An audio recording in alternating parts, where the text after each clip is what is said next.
중앙선거관리위원회는 지난 2일 시무식을 하고 본격적인 업무에 들어갔습니다.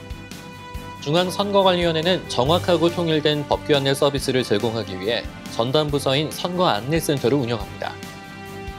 중앙선거여론조사심의위원회는 제7회 동시지방선거 선거여론조사 심의를 위한 자체 모니터링을 통해 위법행위 확산을 조기에 예방하고 신속한 심의를 실시할 계획입니다. 중앙선거관리위원회는 현재 한자가 들어가 있는 위원회기 등의 문양을 한글로 교체해 국민과 함께하는 친근한 선거관리위원회 이미지를 구현할 계획입니다. 여러분 안녕하십니까? 2018년 무술년 새해 첫 한국 선거방송 뉴스입니다. 시청자 여러분 모두 새해 복 많이 받으시길 바랍니다. 첫 소식 전해드립니다. 2018년 무술년 새해가 밝았습니다. 중앙선거관리위원회는 한 해 업무를 시작하는 의미의 시무식을 하고 본격적인 업무에 들어갔습니다. 지난 2일 전 직원이 참여한 가운데 진행된 중앙선거관리위원회 2018년 시무식을 화면으로 만나보시죠. 지난 2일 중앙선거관리위원회 시무식 첫 일정은 국립현충원에서 진행됐습니다. 권순일 중앙선거관리위원회 위원장과 위원, 사무총장, 사무차장 등이 현충원을 찾아 순국선열과 호국영령을 참배했습니다. 이어 오전 10시 중앙선거관리위원회 과천청사 대강당에서 시무식이 열렸습니다. 중앙선거관리위원회 전 직원이 한자리에 모였습니다. 권순일 중앙선거관리위원회 위원장의 시무 식사가 이어졌습니다. 올해는 제7회 전국 동시지방선거가 있는 해입니다. 지방선거는 나와 이웃, 우리 아이들을 위한 동네 민주주의의 출발점입니다. 지난 대통령 선거에서의 관심과 참여가 지방선거로 이어진다면 민주주의의 뿌리는 한층 견고해지고 주민이 주인인 진정한 지방자치가 실현될 것입니다. 이번 지방선거는 지방자치의 도약과 성숙한 선거 문화의 정착에 커다란 전환점이 될 중요한 선거입니다. 참여와 축제의 장에서 미래의 희망을 이야기하고 선거 결과에 승복하며 화합하는 아름다운 선거를 만들어야 합니다. 무엇보다 모든 선거 과정을 투명하게 공개하고 투표의 편의를 강화하는 한편 선거 정보를 제때 제공하여 유권자가 중심이 되는 선거를 실현해야 합니다. 권 위원장은 지난해 대통령 선거의 국민 관심과 참여가 올해 지방선거로 이어진다면 민주주의의 뿌리가 한층 견고해지고 주민이 주인인 진정한 지방자치가 실현될 것이라고 말했습니다. 이를 위해 모든 선거 과정을 투명하게 공개하고 투표 편의를 강화하는 한편 선거 정보를 제때 제공해 유권자 중심의 선거를 실현해야 한다고 밝혔습니다. 중앙선거관리위원회 직원들은 새로운 각오로 올 한 해 열심히 책임감을 갖고 업무에 임할 것을 다짐했습니다. 대한민국의 민주주의 선거가 치러진 지 70주년이 되는 올해 중앙선거관리위원회는 참된 민주주의를 실현하는 아름다운 선거를 만들기 위해 다양한 정책을 추진해 나갈 계획입니다. 오는 6월 13일 실시되는 제7회 전국 동시지방선거가 채 6개월도 남지 않았습니다. 중앙선거관리위원회는 선거를 앞두고 제한 금지되는 행위에 대한 예방활동을 강화하고 있습니다. 또한 중앙선거관리위원회는 선거 준비에 박차를 가하고 있는데요. 정확하고 통일된 법규 안내 서비스를 운영합니다. 자세한 내용을 화면으로 만나보시죠. 내년 전국 동시지방선거는 광역 단위의 시장, 도지사와 시도의회 의원, 기초 단위의 구청장, 시장, 군수와 구시군 의회의원을 뽑게 되며 시도 교육감도 선출합니다. 그만큼 중앙선거관리위원회와 각 시도, 구시군 선거관리위원회도 선거 준비에 여념이 없습니다. 선거를 앞두고 공직선거법에 따라 제한 또는 금지되는 사항들이 있습니다. 위반 시에는 공직선거법에 따라 징역형 또는 벌금형 처벌을 받을 수 있습니다. 선거법에 따라 금지 제한되는 부분에 관해 정당이나 출마 예정자들이 궁금해하는 부분이 있을 텐데요. 이런 부분을 해소하기 위해 선거안내센터가 운영됩니다. 선거안내센터는 공직선거법에 관한 전화 또는 인터넷 문의 등의 답변을 제공합니다. 법을 몰라 위반하는 사례가 발생하지 않도록 관련 규정에 대해 알기 쉽고 정확한 안내를 실시할 예정입니다. 공직선거법 관련 궁금증은 전국 어디서나 전화 1390 또는 인터넷 홈페이지 선거법령 정보 시스템이나 모바일 앱 선거법령 정보 등으로 문의할 수 있습니다. 중앙선거관리위원회는 제19대 대통령 선거에 대한 유권자 의식조사 결과를 발표했습니다. 이번 조사는 선거일 전 2차례, 선거일 후 1차례로 총 3차례에 걸쳐 전국 17개 시도에 거주하는 성인 남녀를 대상으로 진행됐습니다. 대통령 선거에 대한 관심 및 유권자 의식과 태도 등을 조사해 향후 선거에 대한 국민의 관심과 참여를 높이고 공명선거 실현 및 발전 방안을 마련하기 위한 기초자료로 활용할 계획인데요. 자세한 내용을 화면으로 만나보시죠. 지난해 5월 9일에 실시한 제19대 대통령 선거, 유권자들은 이번 선거에 대해 어떤 생각을 갖고 있을까요? 중앙선거관리위원회가 제19대 대통령 선거에 대한 유권자들의 의식을 조사했습니다.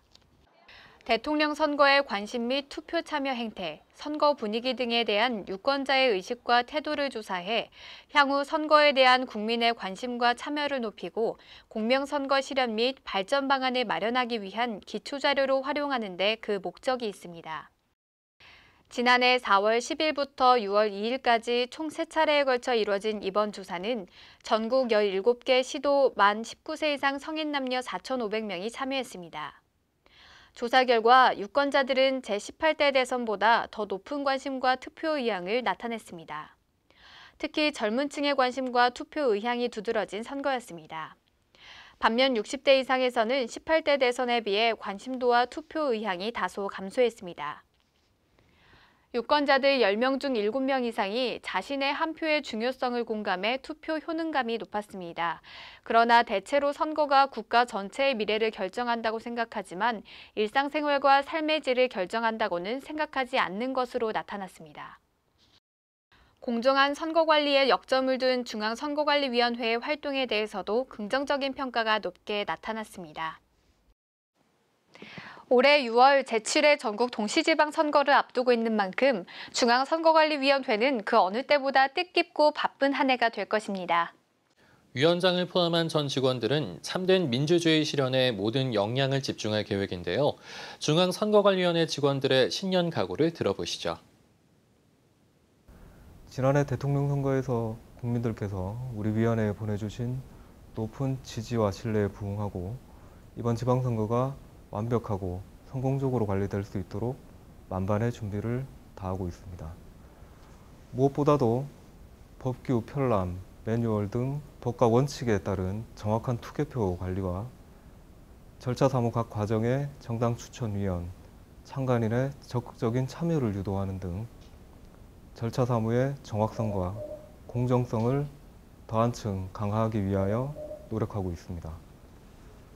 절차 사무의 정확성과 공정성 강화뿐만 아니고 장애인, 노약자, 그리고 투표 불편 지역에 계시는 선거인 등 경제적, 사회적 약자의 참정권 보장을 위해서 맞춤형 선거 서비스 제공에도 노력해 나갈 예정입니다. 네, 이번 지방선거가 자유롭고 정의로우며 공정한 선거가 되기 위해서는 사전 안내와 예방 활동을 강화할 계획입니다. 그래서 사전 안내를 통해서 통상적인 정치 활동의 자유를 보장하고 정당이나 후보자의 합법적인 선거 운동을 유도해 나갈 계획입니다. 다만 이제 선거 질서를 훼손하는 중대선거범죄와 지방선거 특성상 나타날 수 있는 지역 토착형 불법 행위에 대해서는 저희의 단속 역량을 집중해서 엄정히 대응해 날 계획이고요. 이번 지방선거 홍보는 제19대 대통령 선거를 통해 높아진 국민들의 정치 참여 의식을 이어가는 데 그 홍보의 의미를 둘 수 있습니다. 그래서 저희 홍보과에서는 동네 민주주의 컨셉을 활용할 예정인데요. 동네 민주주의는 내 생활 속 문제를 함께 고민하고 대안을 모색함으로써 주민들의 정치 참여 의식을 제고하는 생활정치 캠페인이라고 할 수 있습니다.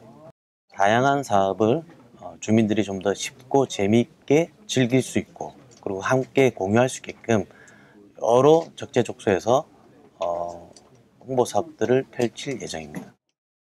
다음은 사진을 통해 살펴보는 한 주간의 위원회 소식입니다. 중앙선거여론조사심의위원회는 제7회 전국 동시지방선거 선거 여론조사 심의를 위한 자체 모니터링을 실시합니다. 실시간 모니터링 체계를 조기 구축해 위법행위 확산을 예방하고 신속한 심의를 실시할 계획입니다. 또한 홈페이지에 등록된 여론조사 결과와 설문지에 대한 공직선거법 및 선거여론조사 기준 위반 여부를 검토하게 됩니다. 중앙선거관리위원회는 위원회기 등의 문양을 교체할 예정입니다. 기존 문양의 형태를 유지하면서 한자 선자를 한글 선거로 바꿨습니다. 선거관리위원회는 이번 문양 디자인 개선을 통해 우리말 사랑을 실천하는 한편 국민과 함께하는 친숙한 이미지를 구현할 계획입니다. 중앙선거관리위원회는 2017년 정기회계보고 안내를 실시합니다. 정기회계보고 대상은 정당 정책연구소, 중앙당 후원회, 국회의원 후원회, 후원회를 둔 국회의원이며 재산명세서, 수입 지출 총괄표 등이 담긴 회계보고서를 작성해 선거관리위원회에 제출하면 됩니다. 이어서 간추린 주요 단신입니다. 조민지 아나운서가 전해드립니다. 한 주간 위원회의 다양한 소식을 전해드리는 간추린 단신 뉴스입니다. 중앙선거관리위원회는 울산대 의과대학장 선거 등 총 17건, 선거인 9,517명의 온라인 투표를 지원했습니다. 중앙선거관리위원회는 제7회 전국 동시지방선거의 선거비용 보전을 위한 적정 기준을 마련하기 위해 통상거래가격 조사를 실시합니다. 이번 조사를 통해 변화된 선거 현실을 반영하여 예측 가능한 선거비용 지출 환경을 조성하고 선거비용 보전에 국민 세금이 적정하게 쓰일 수 있도록 할 계획입니다. 중앙선거관리위원회 선거연수원은 여성단체 및 대학과 한국여성정치시민대학을 공동으로 운영합니다. 지난 3일 수업에선 사단법인 한국여성단체협의회 최금숙 회장의 지방선거 현황 강의가 진행됐습니다. 이어서 주요 일정을 안내해드립니다. 중앙선거관리위원회는 제7회 전국 동시지방선거 대비 2018년 주요 업무계획회의를 1월 17일 오전 10시에 개최합니다. 다음으로 위원회 소식 전해드립니다. 오는 18일과 19일 중앙선거방송토론위원회는 겨울방학 교육기부 프로그램을 운영합니다. 수도권 소재 중학생 대상 40명을 선착순으로 선발하는데요. 토론이 무엇인지, 토론은 어떻게 해야 하는지 등 토론에 대해 심층적으로 배울 수 있는 기회를 마련합니다. 참가를 원하는 학생은 오는 12일까지 교육기부 포털 홈페이지 또는 중앙선거방송토론위원회 이메일로 신청하면 됩니다. 다음은 선거에 대한 상식과 궁금증을 친절하게 풀어드리는 선거 상식 시간입니다. 오늘은 정당 합당에 대해 조민지 아나운서가 자세히 설명해드립니다. 정당이라 함은 국민의 이익을 위해 책임감 있는 정치적 주장이나 정책을 추진하고 공직선거에 후보자를 추천 또는 지지함으로써 국민의 정치적 의사 형성에 참여함을 목적으로 하는 국민의 자발적 조직을 의미합니다. 지금부터 정당 합당에 대한 내용을 자세히 살펴보도록 하겠습니다. 정당법에는 신설합당과 흡수합당, 이 두 가지 방식이 규정돼 있습니다. 신설합당은 정당들이 모여 새로운 당명으로 신당을 구성하는 것을 말합니다. 흡수합당은 정당이 기존 정당에 합당되는 것을 말합니다. 즉, 한 정당이 한 개 이상의 다른 정당을 흡수해버리는 것을 의미합니다. 그렇다면 우리나라 정치사에서 정당 합당은 어떻게 이루어져 왔을까요? 여야 합당을 통해 부산 지역 정치 지형에 중요한 변화를 가져온 1990년 3당 합당 사례를 살펴보겠습니다. 1989년까지의 여소야대에 의한 전국 불안정과 차기 대선 후보의 부재 등에 대한 우려를 느낀 노태우 정부와 민주정의당은 통일민주당의 김영삼, 신민주공화당의 김종필을 설득하여 1990년 1월 22일 민주자유당이라는 신당을 창당하게 됩니다. 민주자유당의 창당을 민주정의당과 김영삼이 이끈 통일민주당, 김종필이 이끈 신민주공화당의 합당에 의한 것으로 보아 이른바 3당 합당이라고 부릅니다. 3당 합당을 통해 여대 야소 국회를 회복한 노태우 정부와 민주자유당은 1991년의 지방의회 선거와 1992년 제14대 국회의원 선거, 제14대 대통령 선거에서 모두 승리하였고 김영삼은 제14대 대통령에 당선됐습니다. 정당의 합당은 중앙선거관리위원회에 등록 또는 신청함으로써 성립됩니다. 다만 정당이 공직선거의 후보자 등록 신청 개시일부터 선거일까지의 사이에 합당된 때에는 선거일 후 20일에 그 효력이 발생합니다. 신설합당의 경우는 정당의 대표자가 합동회의에 결의가 있는 날부터 14일 이내에 그 회의록 사본을 첨부하여 중앙선거관리위원회에 중앙당 등록 신청을 해야 합니다. 이 경우에 시도당의 소재지와 명칭, 시도당 대표자의 성명 주소는 등록 신청일부터 120일 이내에 보완할 수 있는데 기간 내 보완이 없는 때에는 중앙선거관리위원회가 2회 이상 상당한 기한을 두어 보완을 명하고 보안이 없는 때에는 그 등록을 취소할 수 있습니다. 흡수합당의 경우 흡수합당으로 존속하는 정당의 대표자가 14일 이내에 그 회의록 사본을 첨부하여 합당 사유를 중앙선거관리위원회에 신고해야 합니다. 합당으로 신설 또는 존속하는 정당은 합당 전 정당의 권리 의무를 승계하며 합당 전 정당의 당원은 합당된 정당의 당원이 됩니다. 지금까지 정당 합당에 대해 알아봤습니다. 마지막으로 우리나라의 선거 역사와 민주주의의 발자취를 돌아보는 역사 속 그날입니다. 1959년 1월 1일, 쿠바는 축제 현장이 됩니다. 피델 카스트로가 이끄는 게릴라들이 바티스타 정권을 축출하고 쿠바 혁명을 성공시켰기 때문인데요. 독재자 바티스타가 몰락했다는 소식이 전해지자 쿠바의 수도 아바나는 독재의 종식을 기뻐하는 시민들로 가득 찼습니다. 쿠바 시민들에게 자유를 안겨준 쿠바 혁명, 그 내용을 살펴봅니다. 쿠바의 역사가 결정적으로 변한 것은 1898년의 미국 스페인 전쟁 이후입니다. 이 전쟁은 미국 선박 메이노 폭발 사고의 배후로 스페인을 지목해 미국이 일으킨 전쟁인데요. 이 전쟁에서 미국이 승리하자 쿠바는 1902년 미군정 이후 독립을 하게 됩니다. 그러나 자주적 독립이 아니라 미국에 의한 것이었고 또 미국과의 위치가 워낙 가깝다 보니 미국의 간섭을 크게 받을 수밖에 없었는데요. 쿠바인들이 미국에 대해서 반감을 품은 것은 당연했고 쿠바의 정치권은 무능하고 부패해 국민들은 더욱 고통받았습니다. 1952년 독재자 바티스타는 대통령 선거 대신 쿠데타로 다시 집권합니다.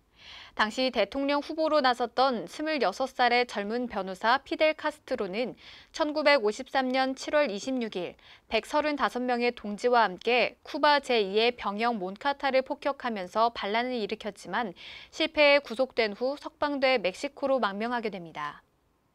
카스트로는 5년 후 다시 체게바라와 함께 바티스타 정권 전복에 나섰고 1958년 12월 29일 카스트로가 이끄는 반정부군은 산타클라라시를 함락시켰습니다. 이에 바티스타는 이날 오전 5시 수상과 함께 수도 아바나를 탈출 도미니카로 망명합니다. 마침내 1959년 1월 1일 바티스타 독재 정권이 무너지고 새로운 정부가 탄생하게 됩니다. 총리가 된 카스트로는 1959년부터 1976년까지 쿠바의 총리를 지냈고 1965년 쿠바 공산당 제1서기에 올랐습니다. 1976년부터는 국가평의회 의장을 맡았는데요. 2008년 2월 건강악화로 공직에서 물러날 때까지 49년이라는 긴 시간 동안 쿠바를 지배했습니다. 국민에 의한, 국민을 위한 정부. 바로 미국 제16대 대통령 에이브리엄 링컨이 게티스버그 연설에서 민주주의에 대해 요약한 말입니다. 1861년 대통령에 취임한 링컨은 1863년 1월 1일 흑인 노예 해방을 공식적으로 선언하는데요. 오늘 선거로 보는 역사는 링컨의 노예 해방에 대해 살펴봅니다. 남북전쟁이 진행 중이던 1862년 9월 22일, 미국의 대통령 에이브리엄 링컨이 노예 해방 예비선언을 발표합니다. 이 선언은 연방에서 탈퇴한 남부의 여러 주가 복귀하지 않을 경우 노예 해방을 하겠다는 경고의 의미가 담겨 있었습니다. 그러나 자치주는 복귀하지 않았고 1863년 1월 1일, 연방에서 탈퇴한 남부 여러 주를 대상으로 노예 해방을 공식적으로 선언했습니다. 링컨은 백악관 집무실에서 내 평생 이보다 더 옳은 일은 한 적이 없다. 이 일로 내 이름과 영혼이 역사에서 길이 새겨질 것이다라며 선언서에 서명했습니다. 선언의 내용은 반란 상태에 있는 여러 주의 노예를 전부 해방하며 해방된 흑인은 폭력을 삼가고 적절한 임금으로 충실히 일할 것과 흑인에게 연방 군대에 참가할 기회를 줄 것 등을 규정했는데요. 이 선언으로 20만 명에 가까운 흑인들이 북군인 연방병사로 지원해 북군의 승리에 주요한 발판이 됐고 전쟁 뒤 노예 해방이 되는 결정적 계기가 되었습니다. 링컨 대통령이 1863년 1월 1일 실시한 노예 해방 선언은 미국 역사의 방향을 바꾸는 중요한 열쇠로 작용했습니다. 하지만 흑인이 역사 형성 과정의 추종자에서 동반자로 바뀌는 데는 150년이라는 긴 세월이 요구됐습니다. 노예 해방 선언 직후에도 남부에서는 여전히 흑백이 동등하지만 불리한다라는 법적인 원칙 아래 극장, 교통, 공원, 직장 등 공공장소에서 분리의 차별을 감수해야 했습니다. 2008년 흑인 최초의 대통령으로 버락 오바마가 당선되면서 흑인이 종속자 또는 추종자의 위치에서 동번자의 위치를 굳건하게 할 수 있었습니다. 이상으로 한국 선거방송 뉴스 마치겠습니다. 시청해주신 여러분 고맙습니다.